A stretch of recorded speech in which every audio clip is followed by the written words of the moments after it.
The morning Marin Holloway spent her family's last 12 cents on 11 dying chickens. Three men laughed so hard one of them dropped his tobacco pouch in the mud. She didn't look back. She loaded those crippled, half-feathered birds into a burlap sack, slung it over her shoulder, and walked the 2 miles home across frozen ground while the wind off Blackstone Prairie tried its level best to knock her sideways. Her husband was going to say something. The neighbors were going to say something. Everyone was going to say something. And none of it was going to matter because Marin Holloway had looked at those 11 broken birds and seen something nobody else could see. And she was either right or they were finished. If you've ever bet everything on something nobody else believed in, stay with me. Like this video and drop your city in the comments. I want to see how far this story travels. The auction at Ridgman's Feed and Dry Goods happened every third Thursday of the month, and it was never a dignified affair. Old Walt Ridgman ran it from the back of his loading dock, standing on an overturned feed crate with a hammer he used as a gavel, selling off surplus stock, broken equipment, and anything else settlers had hauled in, hoping to recover a few coins before winter finished what summer had started. The crowd was always the same: tired men with sun-cracked hands, women who'd learned to keep their faces still no matter what the bidding went, and a scattering of children who hadn't yet learned that watching other families sell their last good things wasn't entertainment. Marin had come that morning for coffee beans and possibly a bolt of wool flannel if the price was right. She had 12 cents in her coat pocket, which was all the Ashcroft homestead had in liquid currency until Gideon could get into Caldwell to sell 2 cords of wood he'd been splitting since October. The wood was stacked and waiting. Caldwell was 40 miles east. The storm that everyone on the prairie had been watching build in the north for 3 days was expected to arrive sometime in the next 36 hours. She hadn't planned to buy anything at the auction. The chickens changed that. They were in a wooden crate near the end of the dock, and at first Marin didn't even recognize them as living animals. The crate was too small, they were packed in too tight, and the combination of filth and sickness had flattened their feathers against their bodies in a way that made them look more like discarded rags than birds. She counted 11 of them. 3 couldn't stand. 2 had visible respiratory infections, their small beaks working open and shut with a wet clicking sound that she recognized from years back when her mother had lost an entire flock to the same thing. The other 6 were thin to the point of transparency. You could see the architecture of their ribs through stretched, mottled skin. Walt announced them with something approaching embarrassment. "Lot 37, he said, not even bothering to hold up the crate. 11 birds, mixed variety, condition as you see it. Starting bid is 5 cents, and I'll tell you honest, I'd take 3. Nobody moved. A man named Cutter Bryce, who ran the largest claim on the eastern edge of Blackstone with his 2 grown sons and treated every auction like a performance opportunity, turned to the man beside him and said, loud enough for half the crowd to hear, 5 cents for 11 dead chickens. That's almost a bargain. The men around him found that funny. Marin didn't hear the rest of what Cutter said. She was looking at the birds. Specifically, she was looking at the one in the back left corner of the crate. A Rhode Island red with one eye swollen shut and a deep scrape along its left side that had scabbed over but hadn't been treated. The bird was sitting instead of standing, which wasn't good. But it was sitting upright, not slumped. Its good eye was open and tracking. It turned its head slowly when a child near the front of the crowd laughed at something, and the deliberateness of that movement told Marin something she couldn't have explained to anyone who hadn't spent years watching animals the way she had. That bird wasn't dying. That bird was enduring. She had 12 cents. Walt had said he'd take 3. 7 cents, she said. The people around her turned to look. Walt Ridgman blinked at her from his crate, confirming with his expression what everyone else was thinking, that Marin Ashcroft, née Holloway, had taken leave of her senses. 7 cents, Mrs. Ashcroft? For the lot. Cutter Bryce let out a laugh that startled a child nearby into dropping a corn dodger. 7 cents for 11 dead birds. He looked around at the people near him. Someone go get Gideon Ashcroft. His wife is spending their grocery money on a funeral. Marin didn't look at Cutter. She looked at Walt. Walt looked at the crate. He looked at Marin. He looked at the crate again with the expression of a man doing arithmetic he wasn't sure was coming out right. Sold, he said, with a tone that suggested he felt slightly guilty about it. She paid him from the coins in her coat pocket, pocketed the remaining 5 cents, lifted the crate, and walked off the dock without looking at anyone. She heard Cutter Bryce's voice behind her, carrying over the auction noise. That woman just spent their last dollar on kindling. Bet. The walk home was 2 miles northwest on a road that was more suggestion than fact. Two ruts pressed into the prairie grass by wagon wheels, drifting in and out of visibility depending on how the wind had been blowing. In summer, it was a pleasant enough walk. In late November, with a northern storm 3 days out at best and possibly closer, it was the kind of walk that reminded you exactly where you lived and what that meant. The crate was heavier than she'd expected. The birds shifted their weight constantly, restless despite their condition, and she had to adjust her grip every 100 yards or so. Two of them had given up standing entirely by the time she reached the main road and were pressing against the slats in a way that made her move faster, because she knew from experience that a bird that stops trying to stand is usually a bird that's decided to stop trying entirely, and she couldn't afford that. She rehearsed what she was going to say to Gideon. She'd been married to Gideon Ashcroft for 6 years, and in that time she had learned that he had two modes when confronted with an unexpected decision she'd made without him. The first was quiet acceptance that sometimes took a day or two to fully arrive. The second was a deep contained worry that he expressed not through argument but through a particular stillness, a way of going very quiet and focusing on whatever task was in front of him with an intensity that made it clear he was working through something difficult in his head. She wasn't sure which one she was walking home to. Gideon was splitting wood when she came up the south path. He was working steadily, the way he always worked. Not fast, but without wasted motion, each swing placed with the precision of a man who'd learned a long time ago that efficiency mattered more than speed when you had a long day in front of you. He'd lost 2 fingers on his left hand at Chickamauga, the ring and middle fingers cut down to the second knuckle on both, and he'd spent 2 years after the war relearning how to grip things, how to adjust his angle, how to make the remaining hand do what it needed to do. He could still split wood faster than most men with all 10 fingers, which Marin had always thought said something about him that no biography ever could. He heard her coming and turned. His eyes went to the crate. He set the axe down.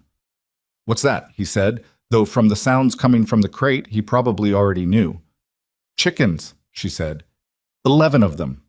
Gideon looked at the crate the way a man looks at something when he's choosing his words carefully. After a moment he said, "Where'd you get 11 chickens?" "Ridgman's auction." "How much?" 7 cents. Something moved across his face. Not quite a wince, more like a man absorbing information that is hitting him in a sensitive place. He walked over and crouched down beside the crate, looking through the slats. One of the birds made a wet, labored sound, and Gideon closed his eyes briefly. "Marin, I know what they look like," she said. "I know, but I watched them for 10 minutes before I bid, and I think 6 of them can come back. Maybe 7, maybe more." "With what?" He wasn't angry. That was the thing about Gideon. He didn't go to anger first. He went to practicality, which was sometimes harder to argue with. "We don't have feed for 11 birds. We barely have feed for the 2 we've got. And that storm, I know about the storm, is going to hit in the next 2 days, maybe sooner. We need to be putting up, not, Gideon." She sat the crate down on the ground between them and crouched beside it, looking up at him. "I need you to hear what I'm saying. Really hear it. These birds were going to be thrown out. Walt was ready to burn the crate. They cost 3 cents less than a cup of coffee at the hotel in Caldwell. And I looked at them and I saw..." She stopped, tried again. "I saw us 6 months ago, when we first came out here and everyone said the claim wasn't worth working. Remember what you said to me?" Gideon was quiet.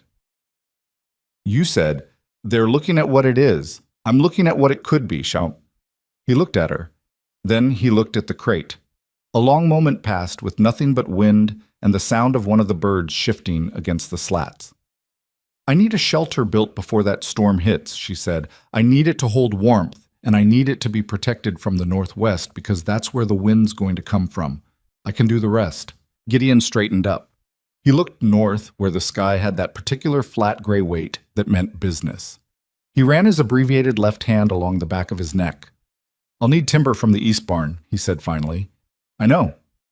It's going to be rough work. I know."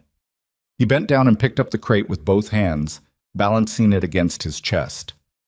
"Well," he said, "let's get them inside first." The shelter took them the better part of 2 days. Gideon built it against the south wall of the main barn, which gave it protection on 3 sides, and allowed him to run a shared wall that would bleed heat from the larger structure during the worst nights. He used timber from the East Barn's deteriorating section, which had been waiting to be repurposed since August, and he insulated the gaps with a mixture of clay mud and dry grass that Marin had seen his grandmother use on a root cellar back in Tennessee. It wasn't beautiful. The roofline wasn't quite true, and the door hung at a slight angle that required lifting slightly before it would close properly. But it was solid, and it was warm, and it faced south. While he built, Marin worked on the birds. She'd had livestock her whole life, grew up on a farm in eastern Ohio where her father ran hogs and her mother kept a flock of laying hens with the seriousness of someone managing a bank. She knew what sick birds looked like, and she knew what recoverable sick birds looked like, and she was about 80% certain she'd been right at the auction. Maybe 70. The two that had been down in the crate were worse than she'd hoped. One of them, a small gray hen with a damaged foot, had something wrong in her breathing that Marin thought might be beyond fixing. She kept her separate from the others and made her as comfortable as she could, which was all she could do. The respiratory infections she treated with a steam mixture her mother had used, apple cider vinegar and dried yarrow in boiling water, held in a covered box with gaps for airflow but small enough to concentrate the vapor. She'd done this before with some success and some failure, and she knew it wasn't guaranteed, but it was better than doing nothing and considerably cheaper than the veterinary compound sold at Ridgman's. She started a ledger. This was perhaps the thing that would have surprised anyone watching. More than the steam treatments, more than the careful sorting of the birds into groups based on condition, more than the fact that she was doing any of this at all. She got out the last composition book from the shelf near the bedroom door, the one she'd been saving for the children they didn't have yet, and she opened it to the first page and she started writing down everything. Bird 1. Rhode Island red, female, estimated 2 years. Left eye swollen, probable infection. Scrape on left flank, clean scab, no active bleeding, sitting but alert. Fed 1 tablespoon cracked corn and water with vinegar, 7 a.m. Bird 2. Plymouth Rock cross, sex unclear, estimated 1 year. Respiratory symptoms moderate. Standing but unsteady. Placed in steam group. She went through all 11 of them.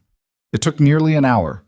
Gideon came in from the barn at one point for a cup of water, looked at her bent over the composition book with her tongue between her teeth, the way she got when she was concentrating hard, and didn't say anything. He refilled his cup and went back out. That first night the storm arrived, and it was bad. Not the worst Blackstone Prairie had ever thrown at them. That had been the January blizzard 2 years ago that had kept them inside for 11 days and killed Cutter Bryce's entire winter wheat. But it was a serious northern storm, the kind with sustained wind that made the barn walls creak and drove snow horizontal against the windows so that by morning the glass was so caked you couldn't see out. The temperature dropped fast and kept dropping. Marin got up 3 times during the night to check the bird shelter. The second time, around 2 in the morning, she found Gideon already there ahead of her, crouched in the low doorway with a lantern, checking that the clay insulation hadn't cracked along the north wall. He'd run an extra layer of straw along the floor without her asking. She didn't say anything about it. He didn't say anything about it. They went back to bed. By the 4th day after the auction, 3 things had happened that Marin had not entirely predicted. First, the small gray hen with the damaged foot died. Marin had known it was possible, but had allowed herself a fragment of hope, and the fragment made the loss harder than it should have been. She buried the bird at the edge of the property and didn't mention it to anyone. Second, the Rhode Island red with the swollen eye, the one that had turned its head at the sound of the child laughing, the one that had convinced her to bid in the first place, opened both eyes on the morning of the 3rd day. The swelling had come down enough for the eye to function, and when Marin reached into the shelter to check the morning feeding, the bird walked toward her hand instead of away from it. Marin sat back on her heels and looked at that bird for a long moment. "All right," she said quietly. "All right."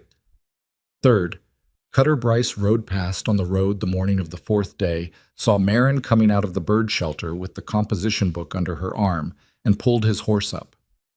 "They alive?" he called, with an expression that managed to combine surprise and disappointment in equal measure. "They're alive," she said. He looked at the shelter, which was plainly built and slightly crooked and entirely functional. He looked at Marin. He shook his head slowly in the way of a man who has encountered something he finds mildly offensive. Gideon know you're still fooling with those birds? He said. Gideon built that shelter, she said. Cutter's horse shifted under him. Well, he said finally, I expect you'll lose most of them before spring. He rode on. Marin wrote down the date, the outside temperature, and what she'd observed in the shelter that morning. She noted that bird 4, the Plymouth Rock Cross, was gaining weight at a faster rate than the others, and seemed to be responding especially well to the ash bed flooring she'd experimented with 2 days ago. She noted that bird 7, a Delaware hen she'd been most worried about, had eaten independently for the first time that morning without needing the feed placed directly in front of her. She noted the time, closed the book, and went inside to make breakfast. The weeks that followed settled into a rhythm that Marin hadn't expected to find calming, but did. Mornings, the shelter check, the feeding, the notes. She'd developed a shorthand by the second week, symbols for respiratory sound, weight estimate, behavioral flags, feed intake, anything unusual. The composition book was filling faster than she'd imagined. She started using the margins. Middays. The rest of the homestead work, which was considerable. There was wood to bring in, water to haul from the creek before it froze solid, mending, cooking, the 1,000 small maintenance tasks that a homestead in winter required simply to keep itself from falling apart. Gideon handled the heavy outdoor work with the methodical patience that was his particular genius, and Marin handled most of the inside work, and they met somewhere in the middle of each day for a meal and a conversation that ranged from practical to something warmer, depending on how the day had gone. Evenings. Gideon had started sitting with her while she reviewed the day's entries. He didn't ask many questions, but the ones he asked were precise. Bird 4's been eating more than 3 for 5 days running, he said one evening, studying the ledger over her shoulder. But you've got them on the same feed. Should 3 be getting more? Marin looked at the numbers. She hadn't noticed that pattern because she'd been looking at each bird individually rather than comparing them side by side. You're right, she said. I'll split the portion differently tomorrow. Just an observation, he said. It's a good one. He went back to his chair and the harness strap he'd been mending. But Marin noticed over the next few days that he started making his observations more regularly, and she started making space for them in the ledger, a small notation in the margin, G's obs, followed by whatever he'd said. The birds got better. Not all at once, and not without setbacks.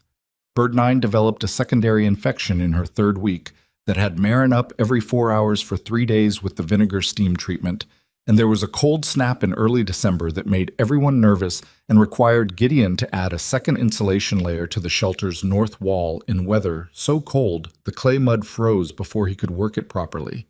He did it anyway, in pieces, warming the mixture against his coat between applications with a patience that Marin found, watching him from the doorway, genuinely moving. But the flock recovered. By mid-December, 8 of the 10 surviving birds were eating independently and maintaining stable weight.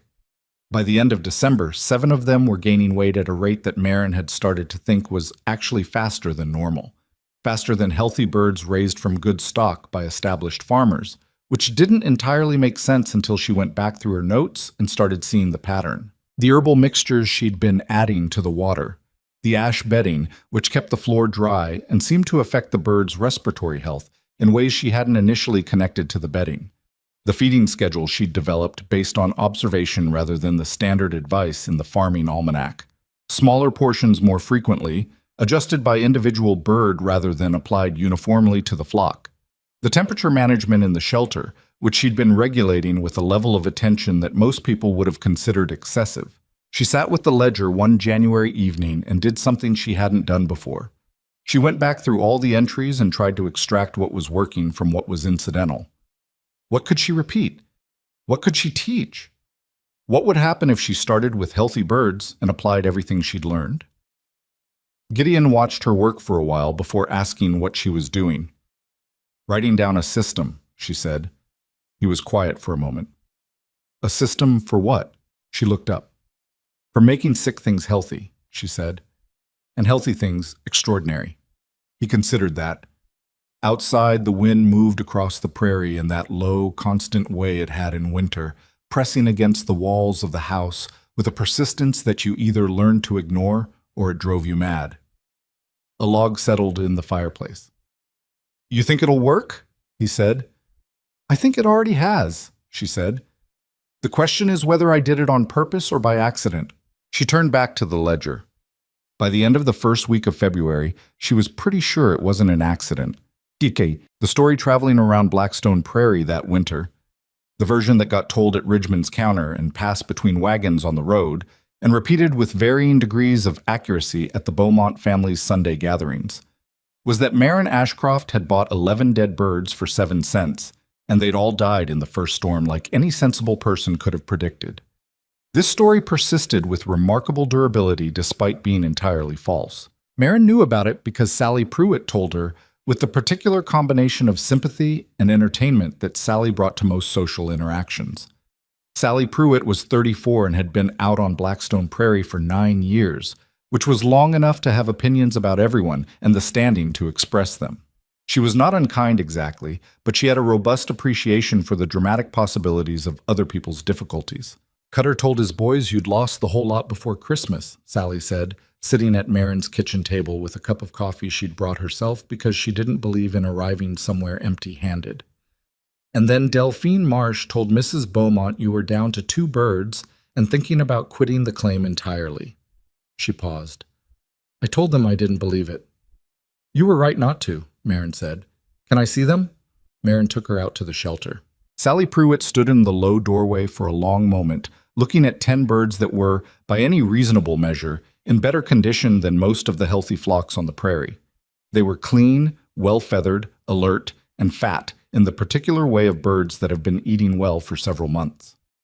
The Rhode Island Red, Marin had started thinking of her as Red, which Gideon said was unimaginative, to which she'd responded that she wasn't naming livestock she might have to sell, came forward to investigate Sally's boots with the confident curiosity of an animal that has decided humans are mostly interesting rather than threatening. Lord Almighty, Sally said. Language, Marin said mildly. Marin, these are... How? Slowly, Marin said, and carefully. And I wrote everything down. Sally looked at the composition book tucked under Marin's arm. She looked at the flock.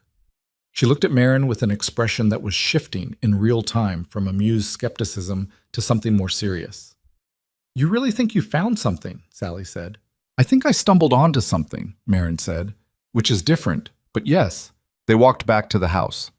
Over the rest of the visit, Marin described the feeding schedule, the ash bedding, the herbal water additives, the temperature management approach. She described it in practical terms, without drama, the way you describe a process that you've worked out through observation and repetition. Sally listened with a focus that was unusual for her. She was ordinarily a woman who contributed heavily to any conversation she participated in, but she sat quiet through most of what Marin described, occasionally asking a short, specific question. Could you do this with other livestock? She asked near the end. I don't know, Marin said honestly. Possibly. The principles aren't chicken-specific. Could you show someone else how to do it? Marin thought about that. I think so. If they were willing to be patient and keep records. Most people aren't, Sally said. No, Marin agreed. They're not. After Sally left, Marin went back out to the shelter in the late afternoon light, which came in low and gold through the south-facing gap she'd left deliberately in the roofline to capture winter sun. The birds were settling into their evening routines, which she'd come to know well enough to notice when anything was off. Nothing was off. Red was doing the things she did in the late afternoon, walking the perimeter of the shelter in a slow circuit that Marin had initially thought was agitation and had gradually come to understand was something more like inspection. She stood there watching the flock for a few minutes. She was thinking about Sally's question. Could you show someone else? Behind her, she heard Gideon's step on the path. He came up beside her and looked into the shelter, the same way he always did when he passed. A quick, habitual check. A farmer's assessment. Sally seemed impressed, he said. She was. Cutter won't be happy when he hears the birds made it. He'll be less happy when he hears what I'm planning for spring, Marin said. Gideon looked at her. What are you planning for spring? She turned away from the shelter and walked back toward the house, the composition book under her arm, the 5 remaining cents from the auction still in her coat pocket, because she'd decided somewhere in the middle of December to keep them there, as a reminder of something she hadn't entirely worked out the words for yet. I'm going to prove that I'm right, she said. The wind came off the northern prairie in a long, cold gust, pressing her coat against her back, flattening the dead winter grass in waves that moved south like something alive. "About what?" Gideon said, walking beside her. "About all of it," she said. February on Blackstone Prairie was the month that broke people. Not dramatically, not in the way the summer storms broke things, fast and loud and leaving visible wreckage. February broke people quietly, through accumulation. It was the 5th month of cold, the 3rd month of being largely confined to whatever walls you'd managed to build for yourself. The month when the firewood calculations you'd done in October started showing uncomfortable results, and the distance to spring still felt theoretical rather than real. People got short with each other. Old arguments resurfaced. The particular silence of a homestead in deep winter, which had seemed peaceful in November, had a different quality in February. Thicker, more pressurized, like something that needed to find a way out. Maren felt it too. She wasn't immune to it. What she had, that most people in February didn't, was something to do. The composition book had been full since the 3rd week of January. She'd started a second one, the last blank book in the house, a smaller one she'd originally bought to keep household accounts, and filled the first 40 pages of that with observations, adjustments, and what she'd started calling, in the margins, confirmed methods versus still testing. The confirmed methods column was longer than she'd expected by February. The still testing column was longer than she liked. The flock had stabilized at 9 birds. She'd lost bird 9 in early January.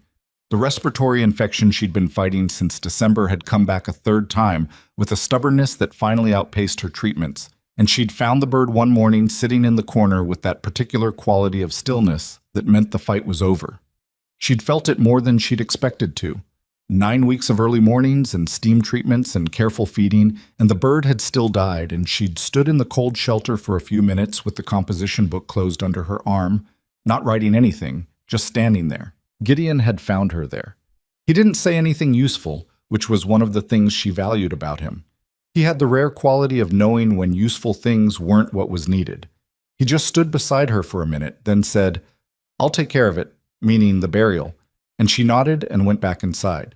8 birds remained. No, she counted again, out of habit. 9. She'd miscounted initially because Red had moved to the back corner. 9 birds, all of them past the point of crisis, all of them eating well, 7 of them gaining weight at rates she'd documented carefully enough to compare against the farming almanac's tables for healthy birds under normal conditions. 5 of the 9 were outpacing those tables. That was the number she kept returning to. 5 birds, pulled from a crate of dying animals that a crowd of experienced settlers had written off completely, were, by February, gaining weight faster than the almanac standard for birds raised from good stock under ideal conditions. She'd checked her methodology 3 times, looking for the error. She hadn't found one. She brought it up with Gideon one evening when he was sharpening the spare axe head, and she was reviewing the week's entries by lamplight. "I want you to check my math," she said, sliding the book across the table. He set down the whetstone and looked at the columns she'd drawn. Her bird's weekly weight estimates on the left, the almanac figures on the right, the difference calculated in a 3rd column that she'd marked with a small asterisk where the gap was significant. He looked at it for a while. He had a deliberate quality to his reading that sometimes frustrated her in casual conversation, but that she'd come to appreciate when precision mattered. He wasn't rushing past anything. "These 5, he said, pointing to the marked rows. "Yes." "You're sure about your weight estimates?" "I've been using the same method every week. If there's a consistent error, it's consistent in both directions, which means the comparison is still valid." He looked at the numbers again. "The difference on bird 4 is significant." "I know. That's not a marginal result. That's—" He paused, calculating. "That's nearly 30% above the almanac figure." "I know," she said again. He pushed the book back across the table and picked up the whetstone. He ran it along the axe head in a slow, considered stroke before saying anything else. "What do you think is doing it?" he said. "I've been trying to separate the variables." She turned to a page near the back of the book where she'd been working through this question. "The ash bedding is part of it. I'm fairly sure of that. The respiratory health has been better than I'd expect, and there's some connection between that and feed conversion that I don't fully understand yet. But I think the feeding schedule matters more than I initially thought." The frequency thing. Yes. Smaller portions more often. The birds aren't spending energy on the stress of scarcity between feedings, which means more of what they eat goes toward actual growth rather than just maintaining basic function. Gideon made a sound that wasn't quite agreement but wasn't skepticism either. More like a man processing information and finding it plausible. He ran the whetstone along the axe again. You should write that down, he said. The reasoning, not just the numbers. If you're going to show this to someone, they'll want to understand why, not just see the columns. Marin looked at him. He was focused on the axe, which meant he was aware she was looking at him and had chosen not to look back, which was something he did when he'd said something he thought might be more significant than he'd intended. You think I should show this to someone, she said. I think you're going to want to, he said. Eventually. She turned back to the book. Outside, the wind had settled into the long overnight note it held on cold, clear nights, a steady, low sound against the north wall that she'd stopped hearing consciously weeks ago, the way you stopped hearing a clock in a familiar room. Not yet, she said. No, he agreed. Not yet. Well, March arrived with a false thaw that lasted 4 days and fooled approximately no one who'd spent more than a winter on the prairie, followed by a cold snap that was in some ways worse than anything in January because it came when people's vigilance had softened slightly. Marin lost 2 fence posts to frost heave, and Gideon spent the better part of 2 days resetting them with a thoroughness that left him with a pulled muscle in his lower back that he mentioned once and then refused to reference again despite the fact that she could see it in the way he moved for the next week. You're walking crooked, she told him. I'm walking fine. You're favoring your left side. The ground is uneven. She let it go, which was not the same as agreeing with him, and he knew the difference. The flock had reached a point where Marin found herself thinking about them differently. Not as a recovery project, which was how they'd started, but as something she was actively developing. She'd begun experimenting with variations in the herbal water additives, running different combinations on different birds, and noting the results with the methodical patience of someone who has accepted that the answer to most agricultural questions is, it depends. And here's what it depends on. She'd added fermented grain to 2 of the birds' diets, a technique her mother had mentioned once in passing, almost dismissively, as something old-timers had done. And the results on those 2 birds were striking enough to make her go back and press her mother's memory harder in a letter she wrote and sent with the next mail rider. The letter came back 6 weeks later with a 3-page response that covered fermented grain, willow bark tea as a water additive, and a method for rotating pasture access that Marin hadn't tried because they didn't have suitable pasture yet, but she filed it in the back of the second composition book under future testing. She was keeping 3 books by then. The original composition book of raw daily records, the second book with the analysis and confirmed methods, a third, newer book, thin, with a green cover, that Gideon had come home from Caldwell with one afternoon and set on the table without saying anything, that she'd started using for what she thought of as the systematic version, the instructions you'd give someone if you wanted them to replicate what she'd done, written clearly enough that a person who'd never tried it could follow them. The Green Book was harder to write than the others. The daily records were easy. You just described what you observed. The analysis was harder, but had its own logic, one observation leading to the next. The instructions required something different. They required her to imagine someone who didn't already know everything she knew, and to think about where they would get confused, and to build the explanation around those moments of likely confusion, rather than around what felt intuitive to her. She was working on the Green Book one afternoon when Sally Pruitt arrived unannounced, which was Sally's standard operating procedure. I've been thinking about what you said, Sally announced, sitting down and unwinding her scarf, about whether you could show someone else. Hello, Sally. Hello, can you? Marin set down her pen. I'm working on it, because I talked to Nora Hensley. Marin's expression must have shown something, because Sally said, I know, but hear me out. Nora's flock is down to 4 birds after the winter, and she's out of money to restock properly. And she watched what you did, and she came to me, which tells you something, and said she'd try what you're doing if you'd tell her how.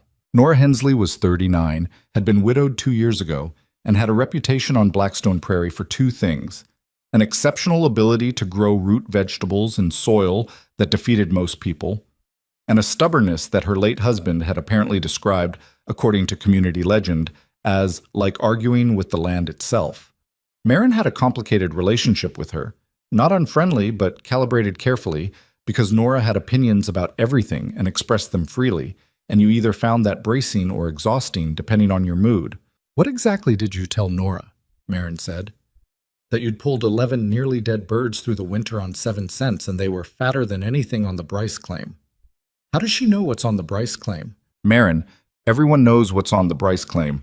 Cutter Bryce makes sure of it." Sally leaned forward. "The point is, Nora wants to learn what you did. And if Nora learns it and it works for her, other people will notice because Nora is not quiet about things that work." "No," Marin agreed. "She's not." She looked at the green book. She looked at it for a moment with the particular feeling of something being moved faster than she'd planned to move it. Not necessarily in the wrong direction, just faster. "I'm not ready to teach it," she said. "I'm still writing it down properly." "How long?" "I don't know, a few more weeks." "Nora's not going to wait a few weeks," Sally said. "The woman restocked 2 fence lines in January because she couldn't stand doing nothing. She's not a waiter." Marin picked up her pen and set it down again. "Tell her to come out Thursday," she said. "I'll show her the flock and the records. I'm not promising anything." "That's all she needs," Sally said, with an expression of satisfaction that Marin found slightly suspicious. "I'll tell her." Tempered. Nora Hensley arrived Thursday morning with a tin of cornbread, still warm, wrapped in a cloth, and an expression that was trying to be neutral and not entirely succeeding. She was a tall woman, taller than most men in the settlement, with gray coming strongly into her dark hair and the kind of hands that came from a lifetime of working ground. She stood in Marin's kitchen, looked at the tin on the table, and said, "I brought that because I was raised with manners, not because I need anything from you." "I didn't think you did," Marin said. "Coffee?" "Yes." They sat across from each other at the kitchen table with coffee between them, and Marin put the 3 composition books on the table. And for the next hour, she walked Nora through everything. She didn't soften it or simplify it, because Nora wasn't a woman who needed things softened or simplified. She went through the initial assessment, how she'd evaluated the birds at the auction, what she'd been looking for, what she'd seen in the Rhode Island red that told her something was salvageable. She went through the shelter setup and what had mattered in its construction. She went through the feeding schedule, the ash bedding, the herbal water additives, the temperature management, the respiratory treatments. Nora listened with an intensity that was almost uncomfortable. She had a way of making eye contact while listening that left you with no doubt you were being fully heard, which was both flattering and slightly unnerving. She asked fewer questions than Marin expected, but the ones she asked were incisive. Why vinegar and yarrow specifically, rather than one or the other? When you say smaller portions more often, what's your ratio, by weight or by volume? This confirmed methods column. What's the criteria for confirmed? How many repetitions? Marin answered all of them. Some of the answers were definitive. Some were honest acknowledgments that she was still testing, still uncertain, that the confirmed status on some methods was based on sample sizes that were too small to fully trust. "You're working with 9 birds," Nora said. "I am." "That's a limited sample." "I know that." "Your confirmed methods could look different with 20 birds, or 40. "They could," Marin said. "That's why I'm still writing it as provisional in most places." She tapped the green book. "This isn't a finished thing, it's an ongoing record." Nora was quiet for a moment. She looked at the 3 books on the table with an expression that was shifting, the way Sally's had shifted when she'd seen the flock, but more slowly, with more resistance. "Can I see the birds?" she said. They went out to the shelter. The morning was cold but clear, the kind of late winter cold that had honest sunlight in it, which was different from the dead light of January. Red came forward when Marin opened the door, as she always did, and Nora crouched down, this tall woman folding herself down to bird height without self-consciousness, and looked at the flock with the focused attention of someone who knew livestock. She was quiet for a long time. "Bird 4, she said finally, pointing to the Plymouth Rock cross. "That's the one with the 30% figure." "Yes." Nora looked at bird 4 for another moment. Bird 4 was, objectively, a remarkable-looking animal. Heavy, well-feathered, alert, with a quality of health that was visually distinct even to a non-specialist. There was something about the way she moved that was confident rather than merely functional, if you were the sort of person who noticed such things in animals, which both Maren and Nora were. "I had a bird like that once," Nora said quietly. "Years ago, before Elias passed. She was just right somehow. Everything about her. I never knew why." "Maybe it was something you were doing," Maren said carefully. Nora looked at her. It was a long, level look that could have gone several ways. Then Nora made a sound that was the closest thing to a laugh that Maren had heard from her. "Maybe it was," she said. She stood up, brushed the cold dirt from her knees, and looked at the shelter. The crooked door, the rough timber walls, the clay insulation Gideon had applied in strips during the cold snap. "Your husband built this," she said. "Yes." "It's not pretty." "No." "It works, though." "It works." Nora nodded slowly, once, with the air of a woman making a decision. "I want to try the feeding schedule and the ash bedding first," she said. "Those are the changes I can implement immediately with what I have. The herbal additives. I'll need to source the yarrow. I don't have dried stock." "I have enough to share," Maren said. "For now." Nora looked at her, and this time the expression was something Maren couldn't quite read. Not gratitude exactly, more like a reassessment. The look of a woman updating a position she'd held for a while. "You're not what Cutter Bryce says you are," Nora said. Maren absorbed that. "What does Cutter Bryce say I am?" "A woman playing at farming." Nora picked up the hem of her coat from where it had dragged against the shelter door. "He says Gideon does the real work, and you keep birds as a hobby." Maren felt something move through her that wasn't quite anger and wasn't quite amusement. "Gideon is an equal partner in everything we do here," she said, "including this." "I know that now," Nora said simply. They went back inside. Maren copied out the key sections of the feeding schedule from the green book onto a separate sheet of paper for Nora. The parts that were confirmed enough to pass on with confidence, the parts that were still variable noted in brackets. She included a small diagram of the ash bed flooring setup and 3 pages of general principles that she'd been struggling to phrase correctly, and that came out better in the copying than they had in the original draft, which sometimes happened. Nora folded the papers carefully and put them inside her coat. "Maren," she said, standing at the door with her scarf going back on, "if this works, when this works, people are going to want to know where it came from." "That's fine," Maren said. "Cutter Bryce isn't going to like it." Cutter Bryce not liking something has never struck me as a persuasive reason not to do it. Nora looked at her for a moment. Then she picked up the tin she'd brought the cornbread in, empty now, the bread half-eaten with the coffee, and opened the door. "Thursday week," she said. "I'll come back and tell you what I'm seeing." She left. Maren stood in the doorway and watched her ride north up the road until she was a small, dark shape against the wide, pale sky, then went inside and sat down with the green book and her pen. She opened to the page she'd been working on before Sally's visit 2 days ago, the section on first principles, the hardest section to write, the one where she was trying to explain not just what to do, but how to think about what you were doing.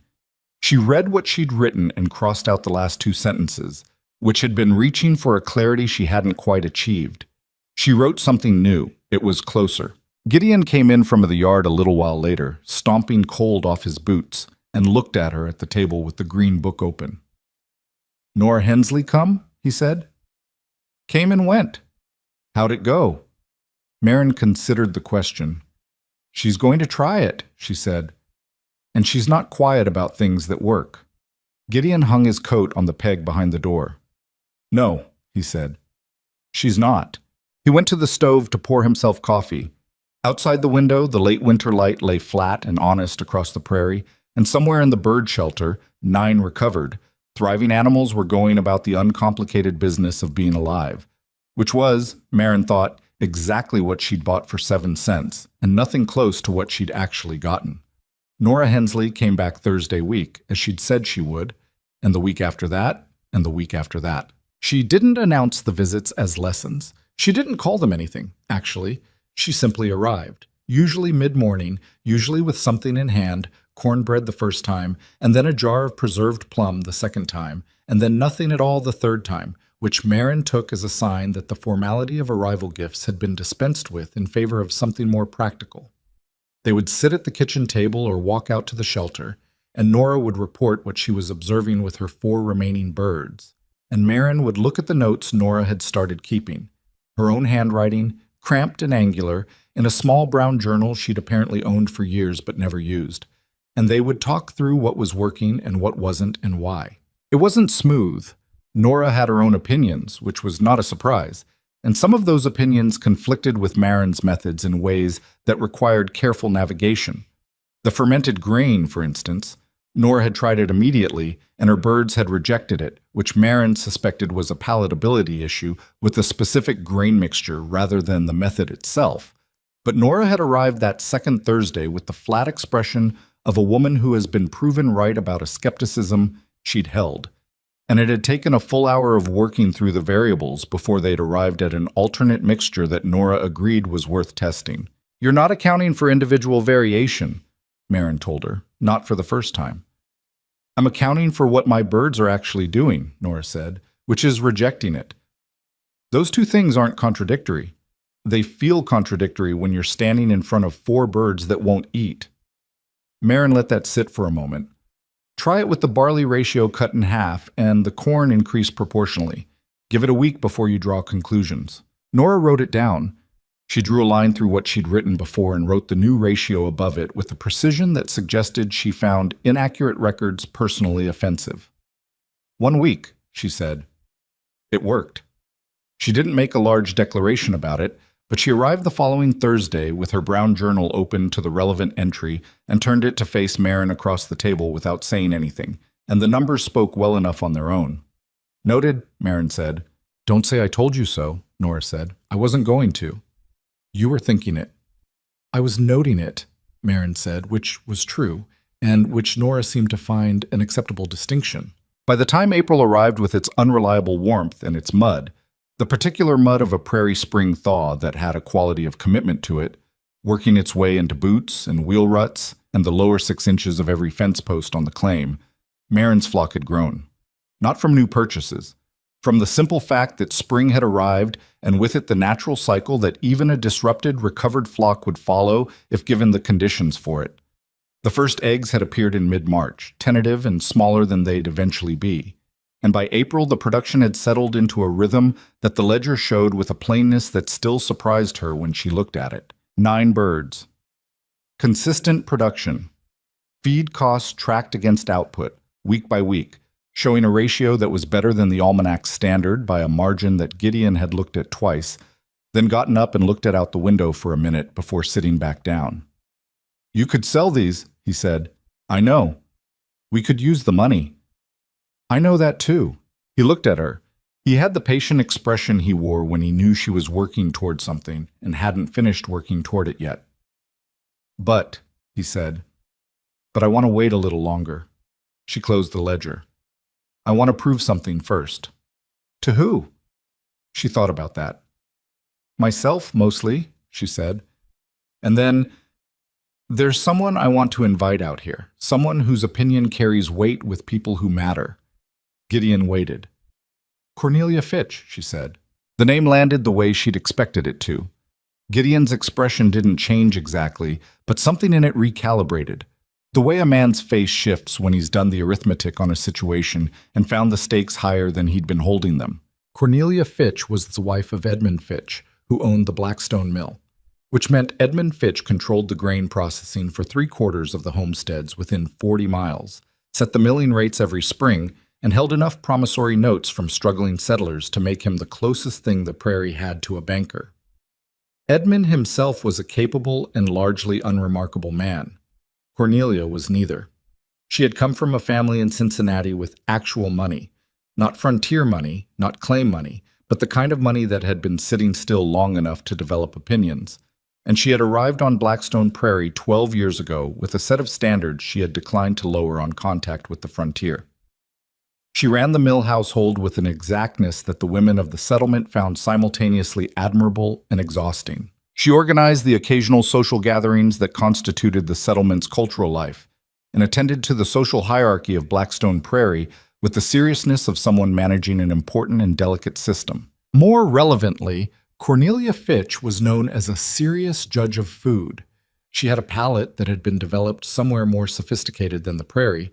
She was not shy about using it, and a compliment from her at a community table meant something that rippled outward for weeks.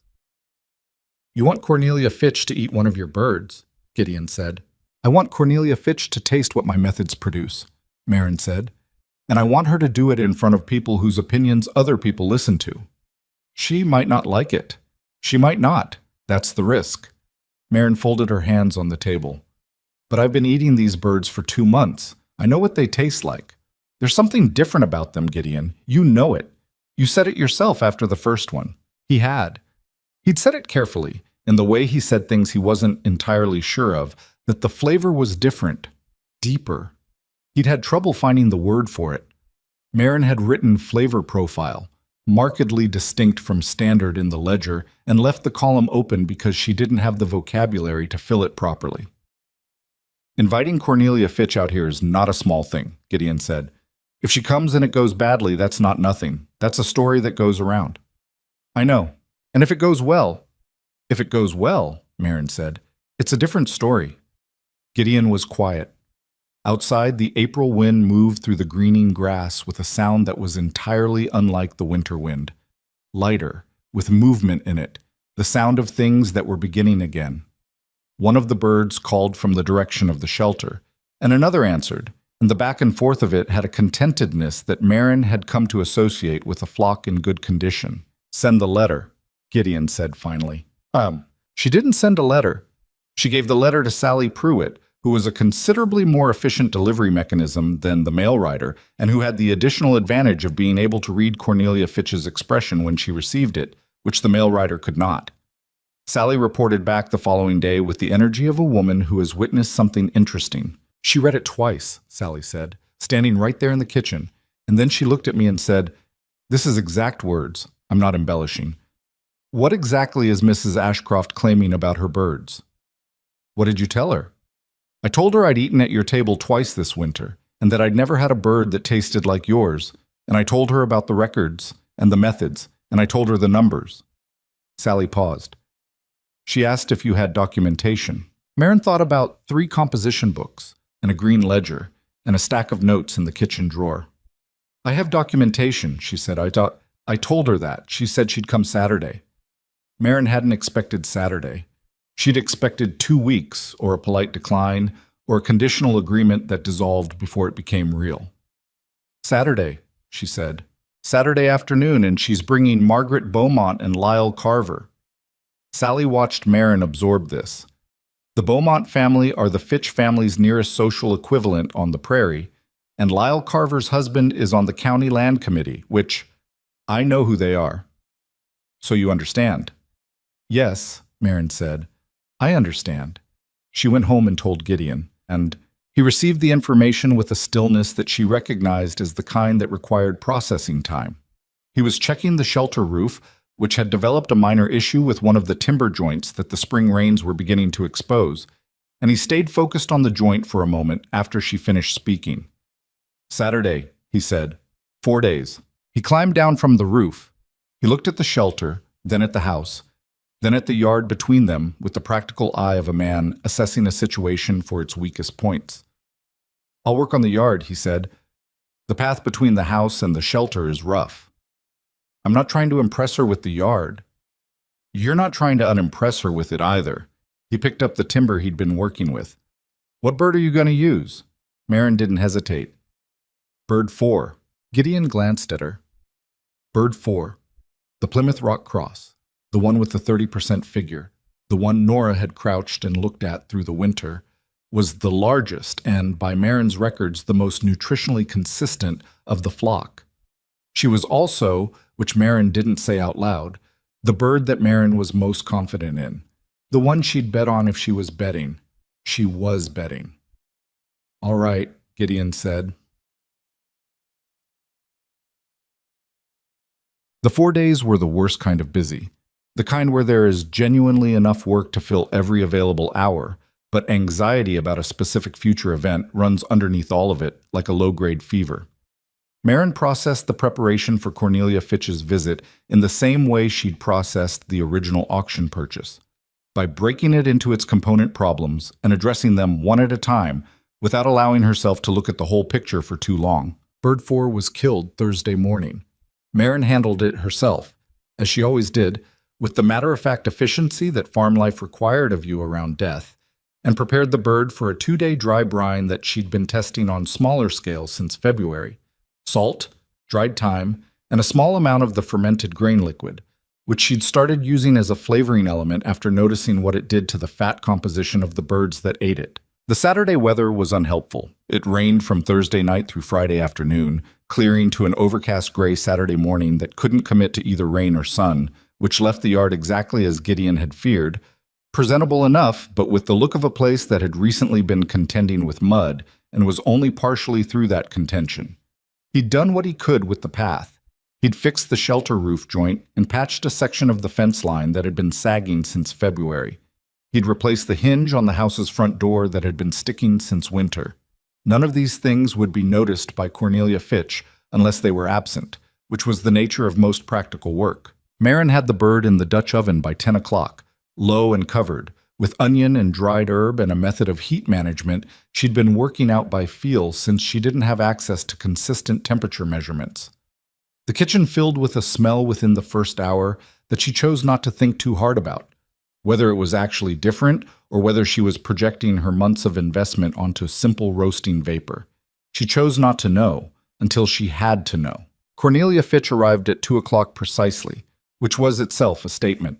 She drove her own rig, a 2-seat Surrey, black with brass fittings, that was the most conspicuous vehicle on Blackstone Prairie simply by virtue of existing, with Margaret Beaumont beside her and Lyle Carver in the seat behind. Marin watched them come up the road from the kitchen window with a feeling in her chest that was not quite the feeling she'd had at Ridgmond's auction, but was related to it. The feeling of having committed to something. Gideon came in from the yard and stood beside her at the window for a moment. "There they are," he said, which was not useful information, but which she appreciated nonetheless. "Yes," she said. "How do you feel?" She thought about it honestly. "Like I spent 7 cents on a crate of dying birds in November, and every decision since has been pointing toward this afternoon," she said. Gideon considered that. "That's accurate," he said. She went to open the door. Cornelia Fitch was a woman who occupied space with precision, not loudly, not dramatically, but with the settled certainty of someone who has never had reason to make herself smaller. She was 51, dressed practically, but well, and she looked at the homestead as she came up the path with the clear-eyed assessment of someone who sees things as they are without malice. She shook Marin's hand with a directness that Marin found, unexpectedly, settling. "Mrs. Ashcroft," she said, "you have a reputation for stubbornness."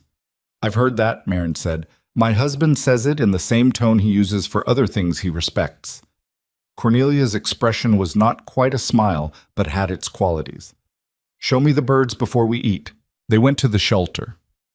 Cornelia looked at the remaining flock with the same focused attention that Nora had brought to it, but different in character. Nora's attention had been the attention of another working farmer, trying to extract practical information. Cornelia's was more evaluative, the assessment of a woman taking a measure of something she'd been told was worth taking a measure of. Margaret Beaumont, who was 46 and had the sociable ease of a woman who had never met a silence she felt obligated to fill, asked several questions about the methods.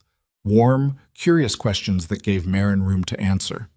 Lyle Carver said very little but watched Cornelia closely, which told Marin something about the dynamic between them. When they went back inside, Marin served the meal. She'd made biscuits from the morning's first baking. Not her best work, she'd had too much on her mind for her best work, but serviceable. Preserved green beans from the fall, cornbread that was better than the biscuits, and the bird, which she brought to the table in the Dutch oven and served herself, because she trusted herself to portion it correctly and because some part of her needed to be the one doing it. The kitchen was full.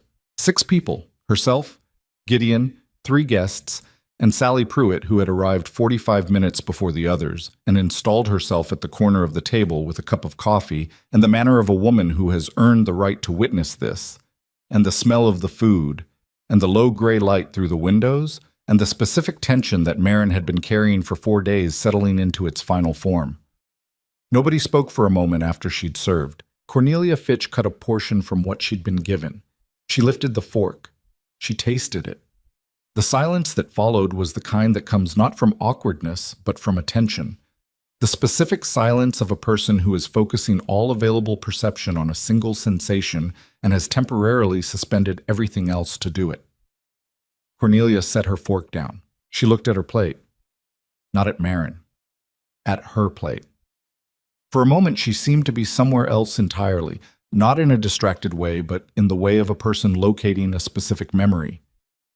"That's not," she said, and stopped. Margaret Beaumont had taken a bite a moment after Cornelia. She looked up. "Cornelia," she said in a tone that was doing several things at once. "I know," Cornelia said. "What is that?" "I don't—" Cornelia picked up her fork again and took a second bite, slower than the first, with the deliberateness of a woman verifying something. She chewed. She set the fork down again. She looked at Marin across the table. "Mrs. Ashcroft," she said, "what did you feed this bird?" Marin had prepared for many versions of this conversation.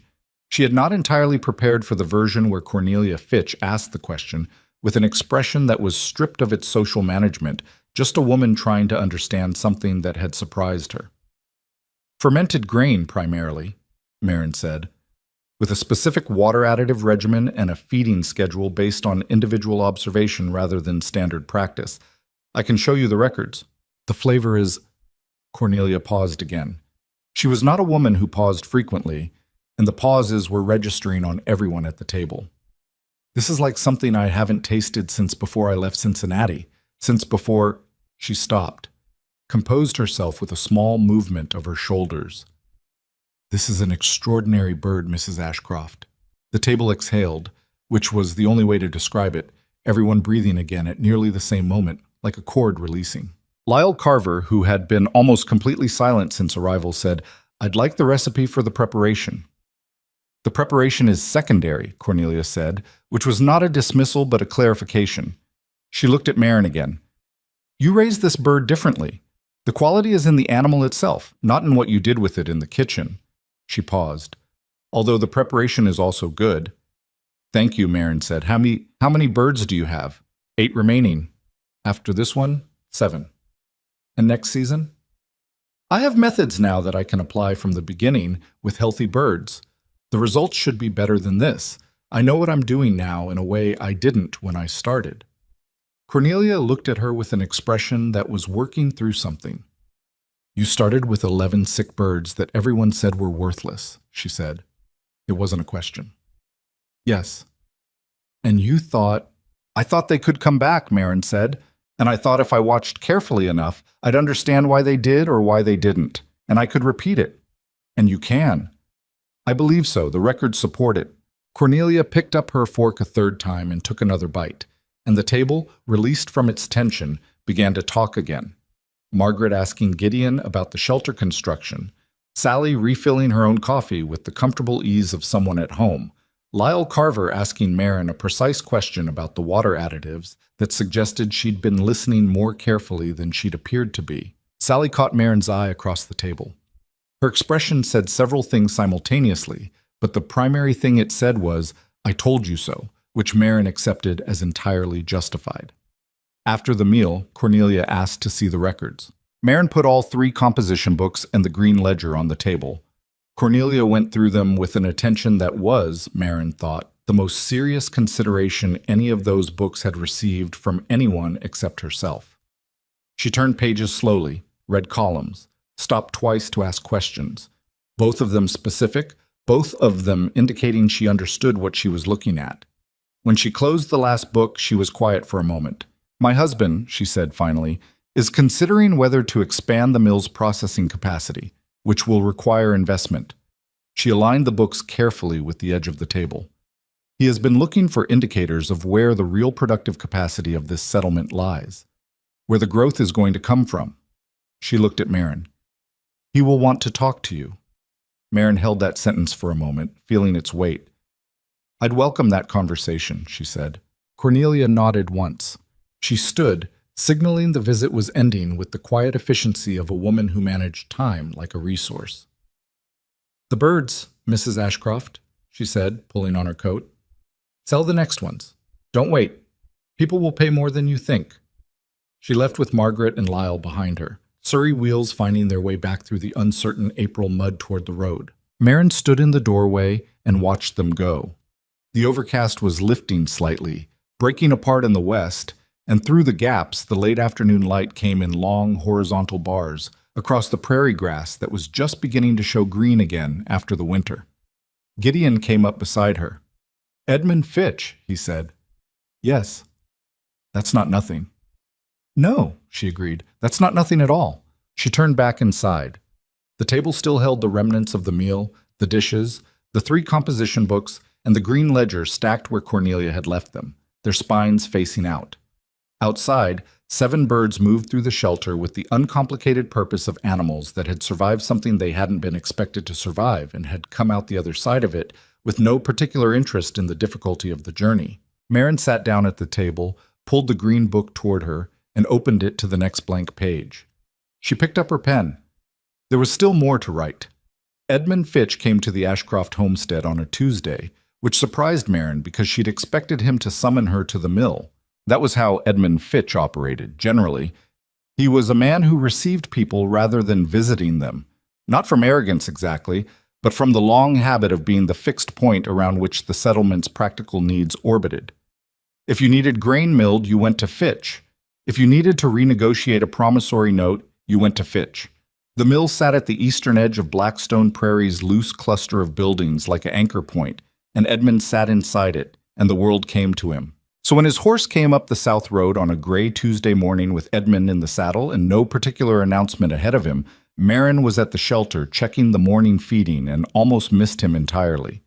It was Gideon, splitting wood near the fence line, who saw him first and called out. She came around the side of the barn with the composition book under her arm and mud on her boots, which was not how she'd imagined this meeting, but there was nothing to be done about it. Edmund Fitch was 60, thick through the chest, with a gray beard he kept trimmed with a neatness that suggested standards about personal presentation. He was not an unfriendly man. His reputation was for fairness, which on the frontier was worth more than warmth. He swung down from his horse with the slight deliberateness of a man whose knees were no longer 20 years old, and he looked at the homestead with the same clear assessment his wife had brought to it, though his eyes went to different things. The fence line, the barn structure, the general maintenance of the claim. "Mr. Ashcroft," he said, shaking Gideon's hand. Then he turned to Marin. "Mrs. Ashcroft, my wife tells me I should have come sooner." "She's a perceptive woman," Marin said. Something moved at the edge of Edmund's expression that might have been amusement. "She is," he agreed. "She told me to eat whatever you put in front of me before I said anything else." Marin took him to the kitchen. She didn't have Bird 4 to offer. Bird 4 was gone, had been gone since Saturday, had fed 6 people and changed the direction of things. But she'd been expecting this visit, in some form, and she'd prepared. A smaller bird, one of the Delaware hens, had been roasting since that morning. She served it without ceremony, the way you serve a meal rather than an argument, and she put the books on the table and let Edmund eat first. He ate without talking, which she respected. He was thorough about it. When he was done, he wiped his mouth, set his napkin aside, and pulled the first composition book toward him. He read for 20 minutes. Marin refreshed his coffee once, and he nodded without looking up. Gideon sat at the far end of the table with a harness in his lap that he wasn't really working on, present without being prominent, which was, Marin thought, a particular social skill that Gideon had, and that she sometimes envied. Edmund closed the 3rd book and looked at the green ledger, which she'd laid out separately. "This is the instructional version," she said. "Cornelia mentioned it." He opened it to the first section, read through the first principles page she'd been rewriting since January. Read it twice. "You wrote this yourself?" "Yes." "No formal education passed. I had schooling through 15, Marin said. "After that, I had a farm." Edmund nodded, not dismissively, but as a man filing information. He turned several more pages. The financial projections at the back. "Conservative estimates based on current feed costs and what I believe the market in Caldwell would support for quality birds." He looked at them. "You talked to anyone in Caldwell about pricing?" "Not yet." These numbers are actually low, he said. There are buyers in Caldwell, Hotel Kitchen, 2 restaurants that have been complaining for 3 years that they can't source quality poultry locally. They're importing from 2 counties over at significant cost. He closed the green book. I know this because the mill processes grain for feed, and I hear complaints about supply chains the way a doctor hears complaints about pain. Marin held herself still. What I'm going to ask you, Edmund said, is whether you've thought about scale. I've thought about it. At scale, your methods become more complicated. Individual observation across a large flock requires labor, Marin said, and record-keeping infrastructure. I know, I've been working through it. She reached past the green book to a folded set of papers at the back of the stack. Sheets she hadn't shown anyone yet, not even Gideon. I started sketching a system for how the records would work with 30 birds. 50.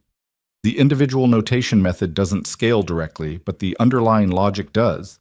You'd need to move to group observation with flagging criteria for individual attention. Edmund unfolded the papers. He looked at them for a long moment. How long did these take you? He said. I've been working on them for about 3 weeks.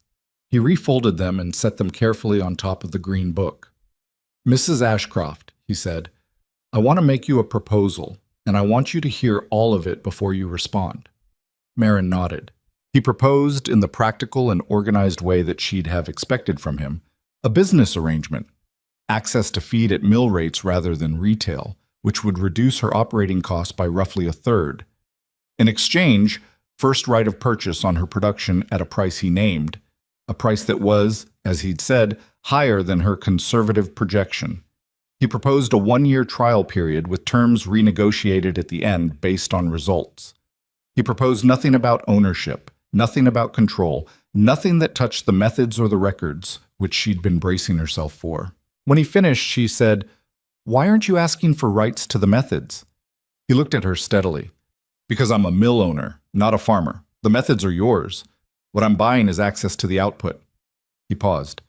And because Cornelia told me that if I tried to buy the methods, she would find the conversation very disappointing. Marin looked at him. Then she looked at Gideon, who was looking back at her with an expression that communicated nothing directive. He was placing the decision exactly where it belonged. I'll need to think about it, she said. Of course, Edmund said with the tone of a man who'd expected nothing else and found it appropriate. Take the week. He left an hour later. Marin stood in the doorway again. She'd spent a considerable portion of this spring in doorways, she thought, watching people leave, and felt the morning settle around her. Well, Gideon said beside her. Well, she agreed, that's a real offer. It's a very real offer. He was quiet for a moment.